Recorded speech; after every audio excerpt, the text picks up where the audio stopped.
As Pluto in Capricorn gradually transitions into Aquarius, the Lord of the Underworld resides over an ongoing process of granting justice to a society held in chains. Accompanying this ordeal is the dismantling, annihilation, and reconstructing of false structures and collective ideals that no longer serve. An undertaking of bringing all that's lurking in the collective unconscious to light so that we may amend, heal, and progress. With America's Pluto in Capricorn is the sense of individual powerlessness buried in the collective unconscious. Pluto in the constellation of the Goat explores shadows of a hierarchical society, one that primarily bases a person's merit and esteem on their worldly success and social standing. With Pluto in Capricorn approaching finality comes the fall of capitalism and deconstructing of hierarchies. The transition of Pluto into Aquarius was the inauguration of the Age of Aquarius and the evolving reign of socialism. Humanity is presented with the choice as to whether the chains of abuse of power should prevail, or whether the collective willingly chooses to regain power in cultivating a new earth consciousness. When the pitfalls of religious and political dogma prove to be divisive mechanism, society unites to gain collective power through a truer sense of universal camaraderie. And when mankind is no longer a prisoner to polarizing views and narratives, and the illusion of race shatters, there comes the cultivation of a greater cause. Pluto operating in a sign ruled by Uranus, the higher octave of Mercury the messenger, comes the revelation of hidden truths. Hence, the age of Aquarius becomes a time for societal redemption, as the collective is inspired to unite and challenge opposing force. And in the evolving reign of socialism, a complete disruption of the status quo becomes an overriding aim.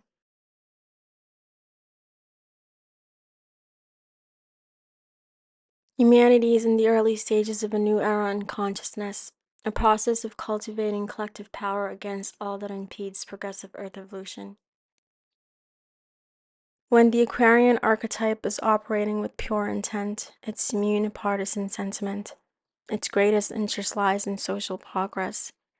The inevitable prevalence of socialism and cultivation of a more enlightened Earth consciousness prevails under the domain of Pluto and Aquarius.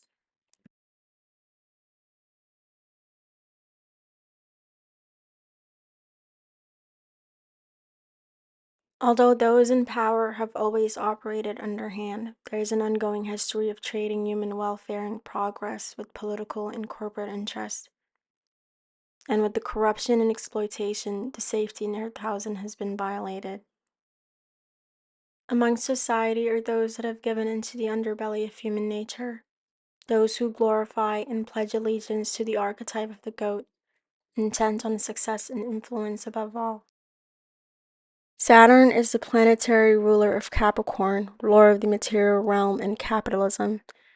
Those that are versed in hidden knowledge in the occult are aware of how the cosmos are integral to earthly manifestation, and therefore harness Saturn's energy to not only gain material wealth, but to sway the mass for one's own purpose. The attainment of spiritual enlightenment becomes a matter of pure intent and rectifying the imbalance when the desire for money and power has run amok.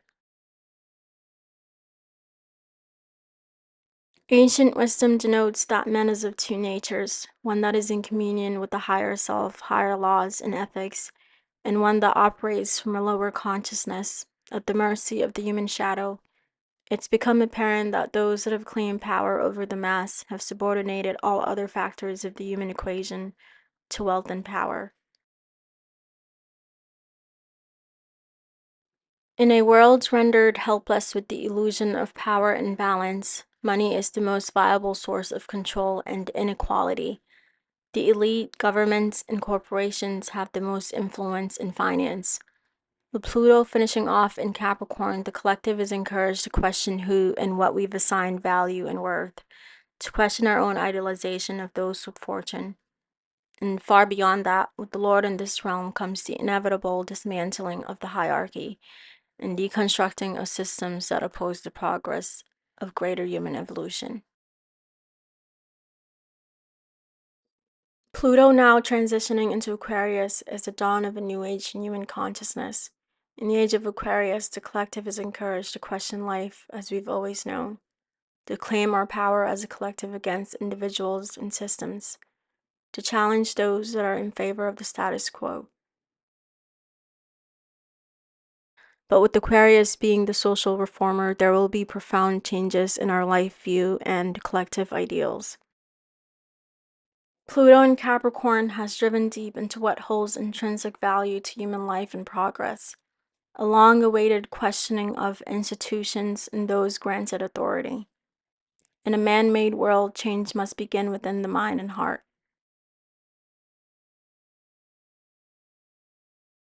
It takes the mastery of individuality and greater motive awareness to honor the position of power. Self-appointed masters of society are at the mercy of greed and power. When systems, authority figures, and idols all fail, only then does the affirmation of one's own inner authority become central, and the communion with the higher self becomes the mediating call to spiritual enlightenment. And as the Lord of the Underworld progresses through the Aquarian constellation, a reconstructing of collective consciousness becomes essential for a new Earth. Through social upheaval comes the purging of partisan sentiment in educational, religious, and political institutions. As society finds redemption, collective consciousness becomes inspired with the original purpose of creation.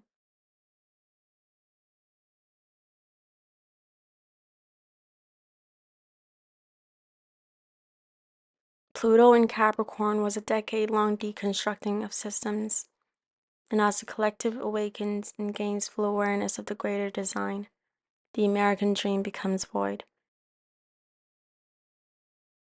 And with Pluto now positioning into Aquarius is the continuation of the deconstruction and reformation of systems that no longer empower. The alignment to one's greater purpose and spiritual development becomes the only viable way.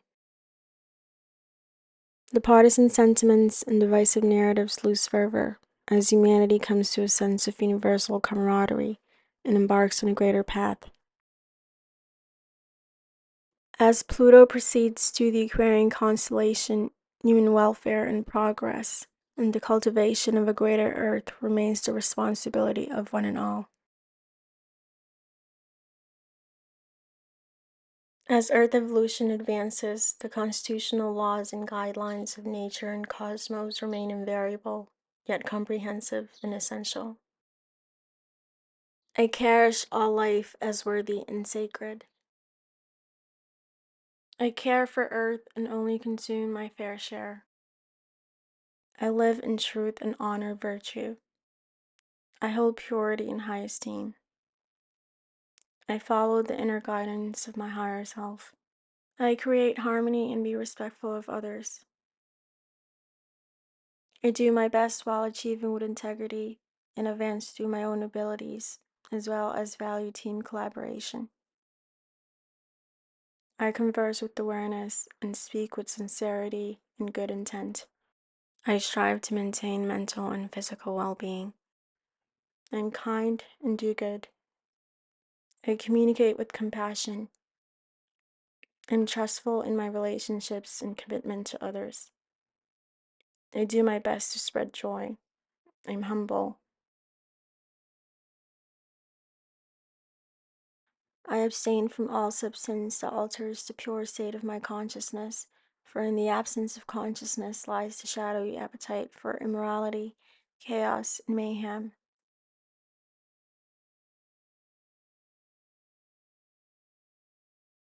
I vow to affirm the reality that gender confusion is part of soul evolution and one's true becoming. It involves rectifying an imbalance of the feminine and masculine polarity in one's energetic composition. A matter of doing inner work and finding inner balance when the world would rather take an easy way out. I vow to uphold the natural laws of nature and cosmos above all man-made ideologies, as it frees one from hate and prejudice. whilst ensuring one remains true in the midst of perversion and corruption. For societal progress and my own soul's evolution and true becoming, through symbology and guidance of the stars, I do my best to be knowledgeable and aware of all archetypes in human consciousness, always aware of the overall story and greater purpose of existence. I become aware that all the different archetypes of consciousness are inherent and expressed in the multitude of different cultures and customs, and in turn come to the greater understanding that the microcosm is part of the macrocosm, and all truly is of one.